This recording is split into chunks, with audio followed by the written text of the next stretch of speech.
Ever wondered what Amish women hide behind their modest appearance and quiet demeanor? Their daily lives contain shocking secrets that would surprise even their own community members. From forbidden practices to hidden rebellions, these aren't just cultural differences, they're carefully guarded truths that reveal a more complex reality than anyone imagines. Secret 1. Dress rules. Amish women must dress in plain clothing with strict regulations about colors, patterns, and accessories. They wear long-sleeved blouses with mid-calf length skirts and ankle-length socks. Everything must be solid colors, no designs or prints allowed. They can't wear jewelry, makeup, or accessories, as these represent vanity. Even their underwear is regulated, full-length bloomers made from muslin or white cotton only. Secret 2. Hair cutting. Amish women never cut any hair anywhere on their bodies, not just head hair but legs, armpits, and private areas too. They believe hair is a sacred symbol of devotion to God, and cutting it would be shameful. Most have incredibly long hair down to their waists that they braid and tuck under head coverings. They also don't style their hair beyond braids or buns, considering styling a form of vanity. Secret 3. Faceless dolls. Amish children play with rag dolls that have completely blank, white heads, without any facial features. These dolls are made from old clothing and wear tiny versions of Amish attire. The main reason for no faces is their belief that everyone is equal in God's eyes. However, some believe it's because demons could possess dolls with faces without eyes, ears, noses, and mouths. Demons can't communicate with children. These authentic, faceless dolls are highly collectible and can sell for up to $1,000 each.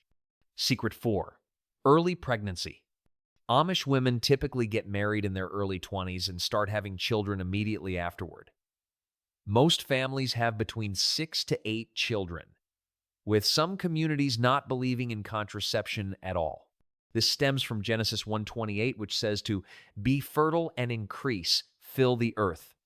You'll rarely see an Amish child without siblings to play with. However, getting pregnant outside marriage is a grave sin that can result in being cast out of the community. The only loophole is marrying the father or finding a widower willing to marry and raise the children together. The high birth rate also means Amish men often outlive women due to the physical demands of frequent childbearing. Large families are seen as blessings that ensure future generations carry on Amish traditions and provide labor for family farms and businesses. Secret 5. Bible names? Rather than choosing names, they simply like Amish women carefully select children's names from the Bible, often derived from Greek or Latin origin. With multiple children to name, they go through this biblical selection process repeatedly. First, children typically receive family names from grandparents on both sides. Having multiple identical names within families creates confusion, so nicknames and middle names help differentiate between relatives. Surprisingly, females don't receive middle names. Instead, they get an initial, often the first letter of their mother's maiden name or father's Christian name. When family members can't use nicknames or middle names to identify someone, they use descriptive terms about the person's work or characteristics. For example, a woman named Annie who makes quilts would be called Annie the quilt maker. This naming system maintains biblical traditions while solving practical identification problems in large extended families with limited name variety. Secret 6. Wedding traditions. Amish weddings are meaningful but less flashy than typical celebrations. No kiss at the altar, no wedding dance, and definitely no photographer to capture memories. Depending on the community, brides can often choose their dress color but must wear an apron and white cape. Some communities require brides to wear black coverings to wedding services, though they'll never wear black again afterward, switching to white permanently. Many brides sew their own dresses or have community members create them. The dresses are typically calf length with plain cuts, elegant but without lace or trim. Interestingly, white is actually uncommon for Amish wedding dresses since they'll already be wearing white aprons. Most brides choose colors like purple or blue instead. After the ceremony, newlyweds spend their first night at the bride's home helping with cleanup. then spend upcoming weekends visiting relatives and receiving wedding gifts. Secret 7. Sunday regulations. Amish communities follow specific rules for Sundays that center entirely around faith and family activities. Surprisingly, they don't attend church every Sunday. Services are only held every second Sunday. On church Sundays, women must hand out treats and set up houses before services begin, and they make faceless dolls for children to play with during the long services. They also organize locations for the next service. On non-church Sundays, they spend time with family and prepare for the week ahead. Women are encouraged to relax and typically prepare large meals on Saturday to ensure enough leftovers for Sunday meals. Shops close completely, and families visit extended relatives and neighboring churches. Youth get relaxation time too, socializing and singing with friends. Sunday becomes one of the most cherished days in Amish communities, designed for rest, family bonding, and spiritual strengthening away from work obligation. Secret 8. Community laws. Amish people follow their own internal legal system alongside state laws, with rules from the Ordnung that function as community law. Failure to follow these rules isn't punishable by standard law enforcement, but certainly is within Amish communities. For example, it's against Amish law to mingle with outsiders extensively, and you can only marry baptized community members. Marrying an outsider results in shunning and likely excommunication unless the outsider becomes baptized and adopts the Amish lifestyle completely. Community law also dictates modest dress requirements and prohibits violence in any form, which is why military service is forbidden. Men must grow beards after marriage to signify their status, while women follow strict hair and clothing regulations. These laws vary between communities, but all share common elements like nonviolence principles. Breaking community laws can result in shunning, excommunication, or other social penalties that effectively exile members from everything they've known. Secret 9. Bed courtship. Not all Amish families practice bed courtship anymore, but it's more common than they admit since it's not exactly polite conversation material. Bed courtship, also known as bundling, involves an Amish boy having a sleepover with a teenage girl he's courting. They sleep in the same bed but aren't allowed to touch. In fact, one or both is usually bundled up in blankets like a sausage. The girl might wear a special gown that functions almost like a chastity belt. Those who still practice this tradition claim that sleeping beside each other all night while being able to talk but not touch teaches important self-discipline. Premarital relations are strictly forbidden, making this practice a test of willpower and commitment. While controversial and less common than previously, bundling represents the community's approach to supervised courtship that allows intimacy while maintaining strict moral boundaries through physical restrictions and family oversight. Secret 10. Hygiene challenges. Knowing women can't cut or shave any body hair, you might assume their hygiene suffers, but they've developed secret methods to manage cleanliness. Women can't shave armpits but are allowed to wear deodorant to prevent strong body odors from armpit hair. They bathe at least twice weekly or more, depending on their community, using well-drawn water in bathtubs rather than modern shower. Teeth brushing isn't as frequent as dentists recommend. Many make it a weekly event instead of twice daily. When dental problems arise, they often opt for dentures rather than complex dental work.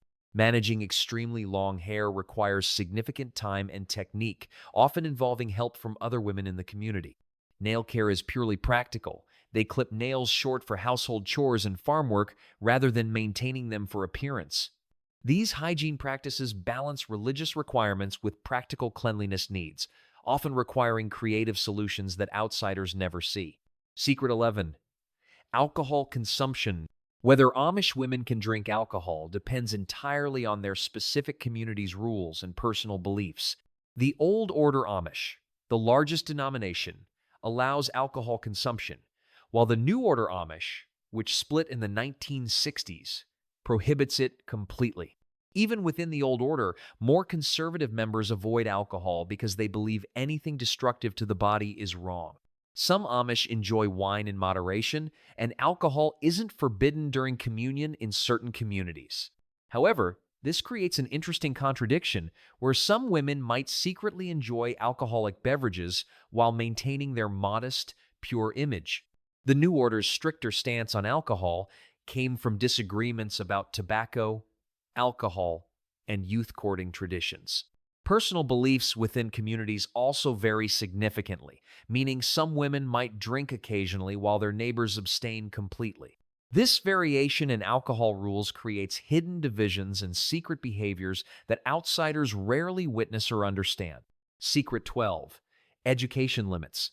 Amish girls and boys conclude formal education by 8th grade when they're around 14 years old, but this limitation serves specific purposes many outsiders misunderstand.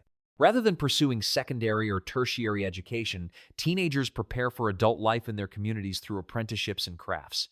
Schooling until age 14 resembles pre-technology education with no electricity or modern conveniences. Most schools accommodate up to 40 students divided into older and younger children classes, running from 8 a.m. to 4 p.m. Teachers are typically young, unmarried women who volunteer and demonstrate strong faith. The curriculum focuses on reading, writing, mathematics, faith, and sometimes history and science, but avoids subjects that might challenge religious beliefs or encourage individual ambition over community welfare. This educational approach creates adults competent in practical skills while limiting exposure to ideas that might lead them away from traditional values.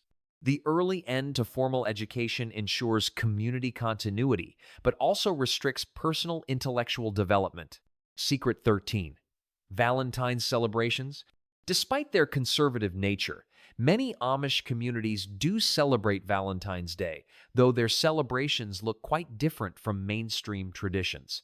How they celebrate and whether they participate depends on their community's conservatism level.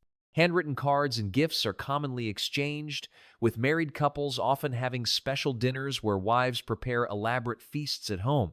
Men sometimes present lovely gifts to their wives, but community members typically prefer handmade items over store-bought ones.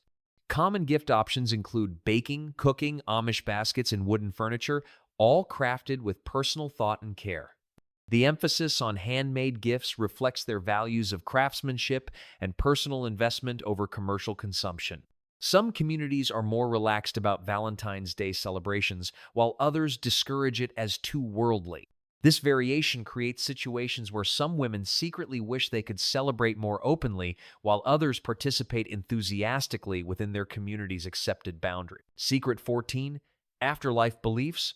Amish women believe their death mirrors their life, humble and subject to God's will. In their religion, only God decides when someone should die, so they don't question this divine plan. This belief system significantly impacts how they approach life, death, and insurance. They don't believe in life insurance because every death is part of God's divine plan, making insurance seem like questioning God's wisdom. Funerals aren't typically sad events, but celebrations since death represents a gateway to heaven and being with God. This belief makes loss more bearable as they find comfort knowing loved ones have joined God in the spiritual afterlife. Their funeral traditions involve washing and preparing bodies for burial, making burial clothes, and following state laws while adhering to ordnung rules. Bodies are typically embalmed since they're not refrigerated in morgues, though more conservative communities keep bodies on ice and hold quick funerals.